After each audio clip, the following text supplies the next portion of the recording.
ibu rumah tangga di tengah kebijakan PSBB. Kita akan membahas bagaimana peran, kiat-kiat, dan tantangan para ibu-ibu dalam menghadapi situasi seperti ini. Bersama kita sudah terhubung seorang ibu yang sangat hebat, seorang ibu dengan 3 orang putra. Beliau juga sekretaris dari pengurus pusat Lembaga Penanggulangan Bencana dan Perubahan Iklim Nahdlatul Ulama, yaitu Ibu Yayah Rubiati. Selamat sore Ibu Yayah. Sore, Assalamualaikum warahmatullahi wabarakatuh. Waalaikumsalam warahmatullahi wabarakatuh. Bagaimana kabarnya Ibu Yayah sore hari ini? Alhamdulillah baik.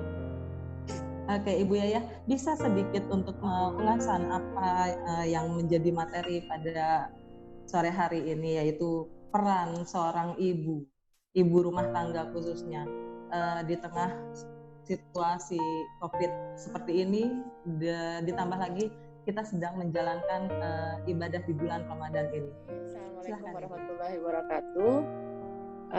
Selamat sore para pemirsa di rumah itu memperhatikan gitu kalau bahwa pembatasan sosial berskala besar itu adalah kebijakan dari pemerintah yang melalui peraturan pemerintah PP nomornya itu 21 tahun 2020 ini. Jadi merupakan pembatasan kegiatan tertentu dalam suatu wilayah yang diduga terinfeksi COVID-19. Nah, kita semua tahu kalau salah satu pencegahan dari PSBB ini merupakan strategi pemerintah dalam mencegah kemungkinan penyebaran dari COVID-19. Jadi intinya untuk memutus dari rantai penyebaran dari COVID-19 ini. Nah, kita tahu semua bahwa hampir 2 bulan terakhir ini masyarakat Indonesia, khususnya di kota-kota besar yang menjadi sentrum penyebaran wabah COVID-19 ini, semua kegiatan itu kalau yang memang tidak benar-benar penting ya diusahakan tidak keluar rumah, tetap dilaksanakan di rumah. Jadi work from home. Nah, tadi saya sudah jelaskan bahwa ini adalah implementasi dari protokol kesehatan yang disampaikan oleh WHO itu bahwa dengan kebijakan pemerintah ini melalui social distancing dan physical distancing. Jadi harus ada PSBB itu, jadi pembatasan sosial berskala besar. Nah, apa saja sih ibu-ibu ini di rumah ngapain aja gitu kan? Nah, ibu-ibu selama 2 bulan ini mau nggak mau dia yang tadinya nggak pernah ngajarin anaknya, jadi ngajarin anaknya, jadi bekerja di rumah, belajar di rumah, dan juga terutama beribadah di rumah. Jadi apalagi ini lagi bulan puasa kan, itu efeknya betul-betul punya dampak psikologis pada semua pihak ya, khususnya orang tua. Jadi tidak sedikit yang ibu-ibu yang selama ini bingung, nggak pernah ketemu dengan anaknya karena sibuk di luar rumah, yang mau nggak mau sekarang harus sudah mulai bareng-bareng ya yang punya anak. Kalau saya anak-anak udah besar ya, jadi nggak terlalu ini. Nah, kayak model Mbak Resi ini kan punya anak kecil-kecil di rumah, itu mau nggak mau kan harus belajar bareng, harus ngajarin bagaimana misalnya kalau yang punya anak perempuan atau anak laki-laki, saya anak laki-laki 3, tapi anak-anak semua bisa masak semua. Nah, jadi itu saya pikir menjadi hikmah tersendiri bagaimana caranya kegiatan PSBB ini. Dalam prakteknya kayak ini, soal pembelajaran di rumah, guru itu ngasih panduan di lewat HP ya, tapi tidak semua juga yang punya kuota misalnya, itu kan masalah tersendiri ya buat si ibu.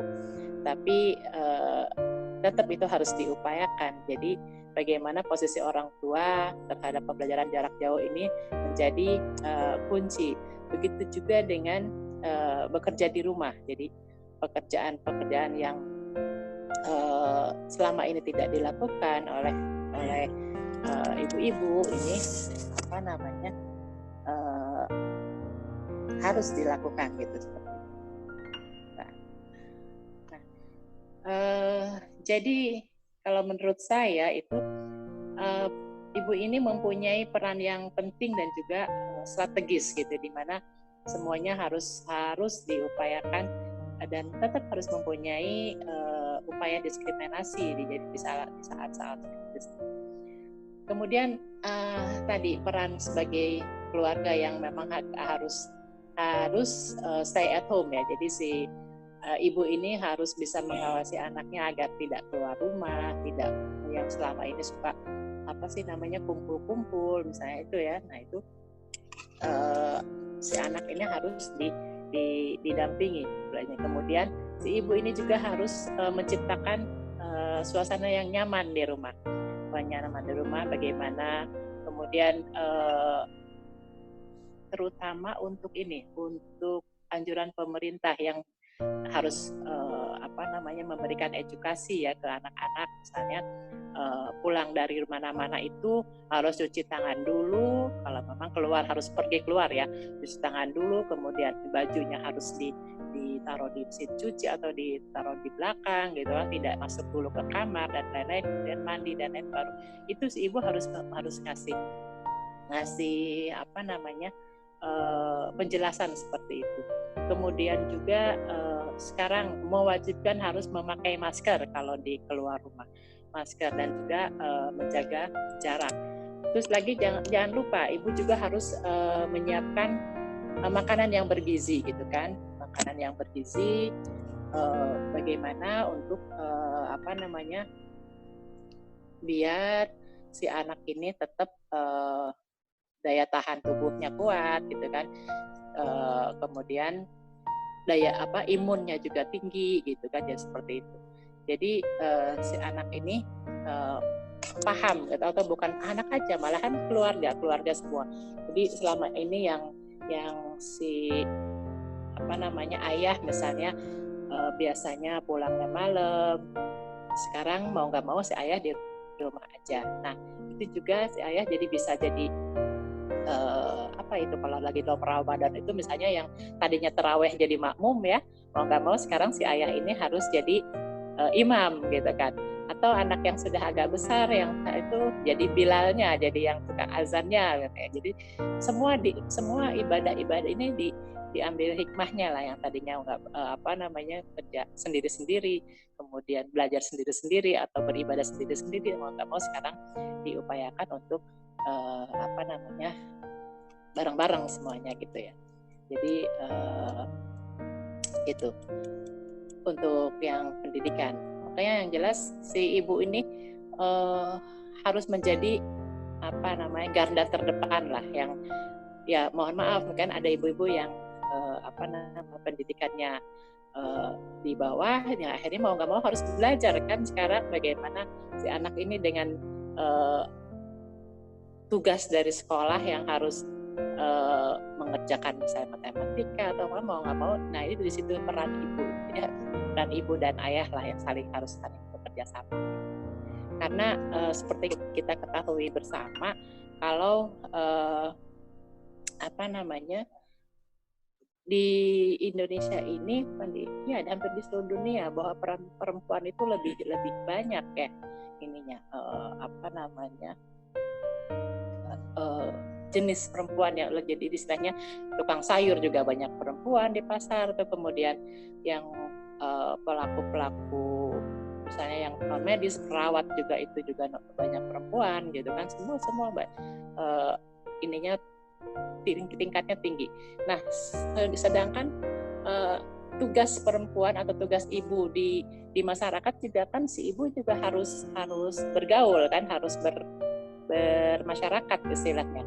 Nah di situ juga kita harus punya kemampuan atau punya pengetahuan bagaimana cara mengedukasi lingkungan sekitar. Jadi bagaimana meningkatkan pengetahuan tentang COVID-19 ini, bagaimana si ibu ini membantu pemerintah dalam menghilangkan stigma COVID-19 di masyarakat yang selama ini stigmanya itu misalnya yang orang yang terkena positif itu harus dijauhin. Kemudian ada yang meninggal jangan dikuburin di tempat. Pokoknya, nah itu kan semua istilahnya aturan-aturan yang salah ya gitu. Nah itu si ibu harus bisa sebagai warga masyarakat juga harus bisa membantu aturan pemerintah itu. Jadi himbauan terhadap pemerintah untuk pemerintah itu patuh di terhadap PSBB itu juga harus disampaikan juga. Jadi si ibu misalnya ketemu di tukang sayur, ketemu di di depan rumah atau di RT di apa itu sampaikan bahwa kalau tidak penting banget ya kita jangan keluar rumah gitu, apalagi sekarang juga himbauan untuk tidak mudik gitu ya. Mungkin ada hikmahnya juga kenapa nggak mudik, kan bisa dari jarak jauh gitu, dan tidak harus pulang kampung tapi kemudian kita malah membawa penyakit di kampung atau menyebar penyakit, itu malah berbahaya.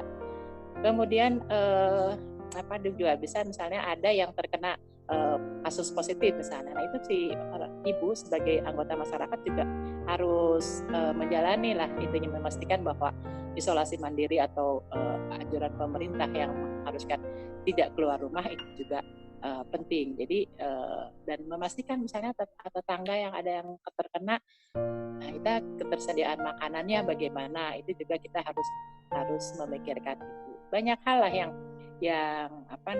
bisa dilakukan si ibu di dalam memang kalau kita bahas peran ibu itu sepertinya tidak akan ada habisnya ya Bu ya, terlebih dalam kondisi seperti ini.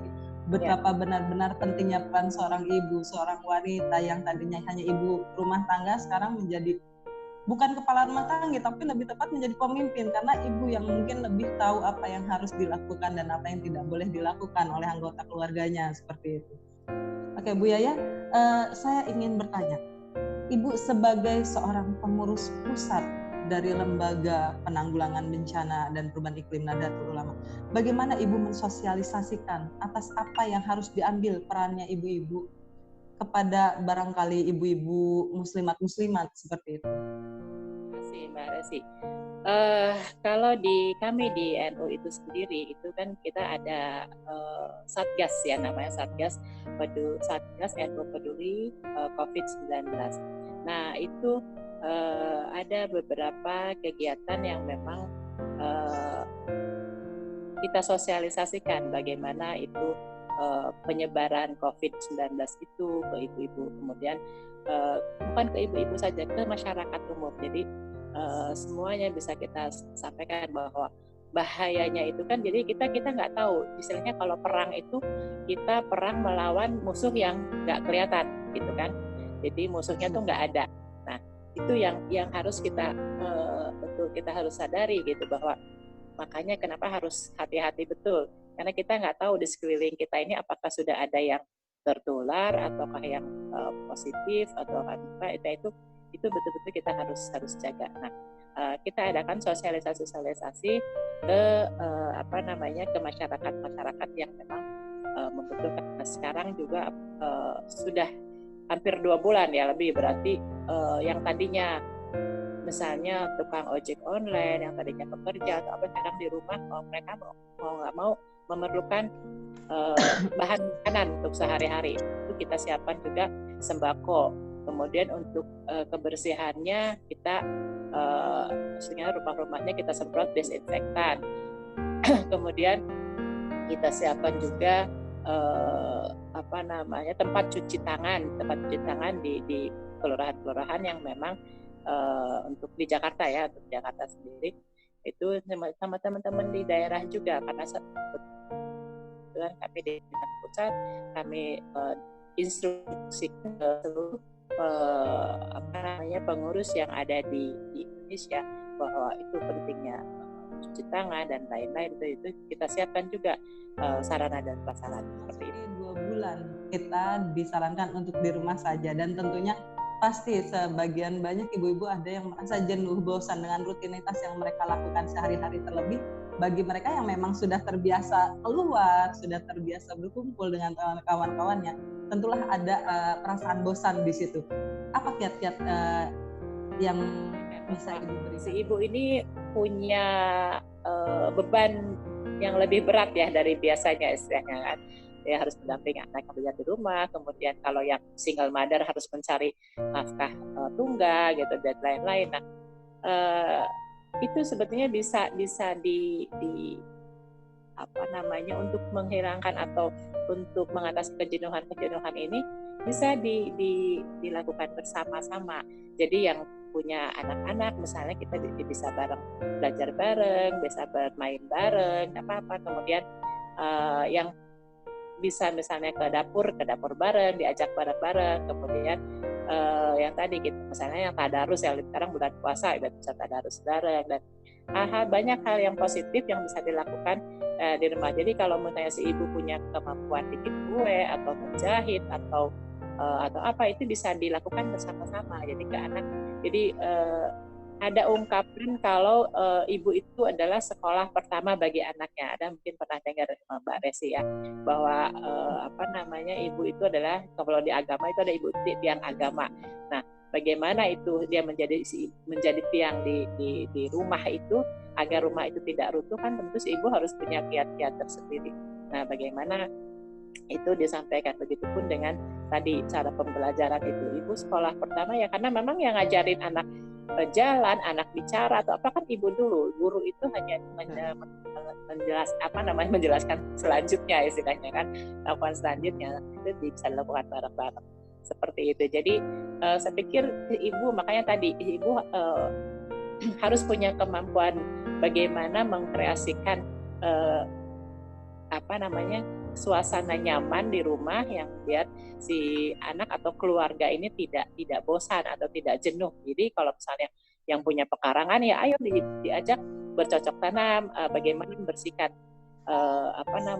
Kan sekarang banyak juga tuh kalau ini di Google cara misalnya bikin kompos bareng-bareng, jadi tanaman itu bisa dijadiin sampahnya jadiin pupuk gitu kan. Banyak hal yang bisa kalau kami di NU itu di PBI ini punya ekobrik misalnya kan, itu cara pengurangan sampah plastik itu bisa dilakukan juga. Jadi ekobrik itu pemisahan plastik. Jadi yang plastik yang dari botol kita misalnya, karena yang sudah dicoba itu botol aqua, jadi plastik-plastik yang bekas rinso, bekas kopi, bekas Indomie atau kresek dan lain-lain itu kita masukkan ke dalam botol itu, kemudian ditekan-tekan sampai beratnya itu minimal itu 200 gram, kemudian itu bisa statement saya nggak bawa contohnya, dijadikan satu, itu bisa dijadiin tempat duduk, bisa dijadiin meja dan lain-lain. Jadi malah itu berguna sekali untuk pengurangan sampah plastik. Ini banyak hal lah yang bisa dilakukan itu.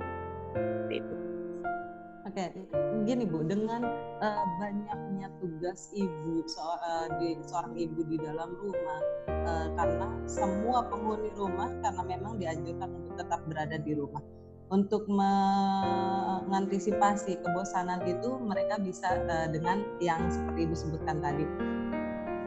Tips dan triknya Bu, agar bisa membagi waktu antara saat mereka memang dibutuhkan di rumah, pemikiran, bantuan, dan pengawasan mereka dibutuhkan oleh anak-anak dan suami. Dan di samping mereka juga ingin membuahkan hasil dari rumah seperti itu. Bisa disebut semacam home industry atau bisa jadi UMKM di rumah seperti itu di tengah COVID seperti ini, seperti itu Bu. Iya. Jadi sebenarnya kalau tipsnya lebih ke kemauan sih ya. Apakah si anak ini atau keluarga yang ada di rumah itu mau nggak sih gitu kan belajar, kemudian mau nggak sih ini menjadikan sesuatu yang bermanfaat misalnya gitu kan. Nah,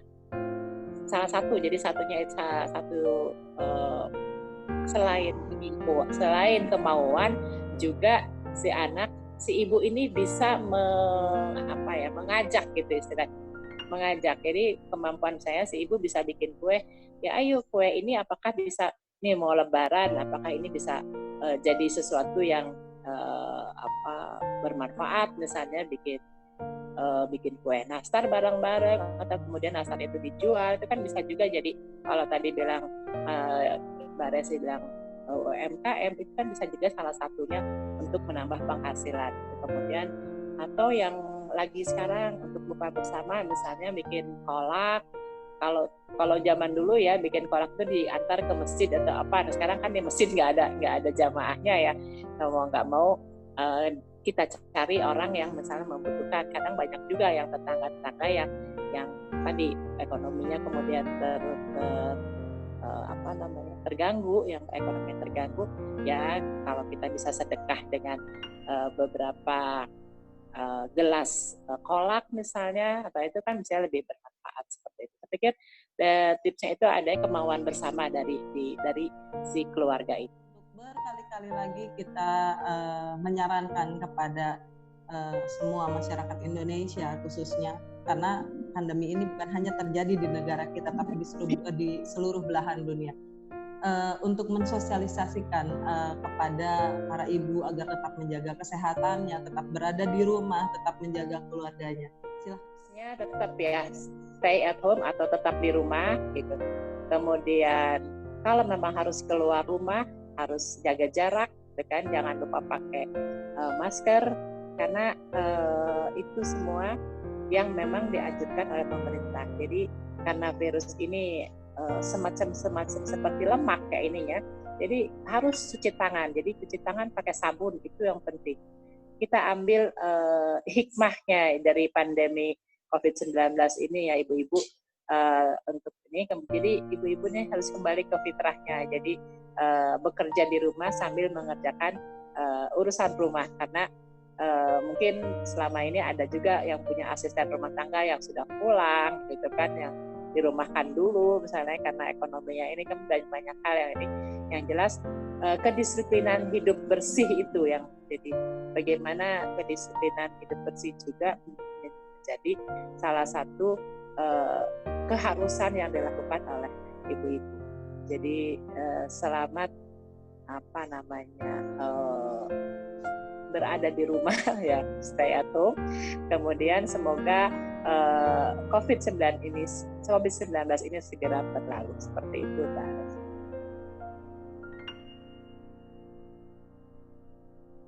Dan waktu untuk berdiskusi bersama kami. Demikian diskusi dari Lembaga Kajian Dialektika untuk sesi kali ini. Terima kasih atas waktunya. Assalamualaikum warahmatullahi wabarakatuh.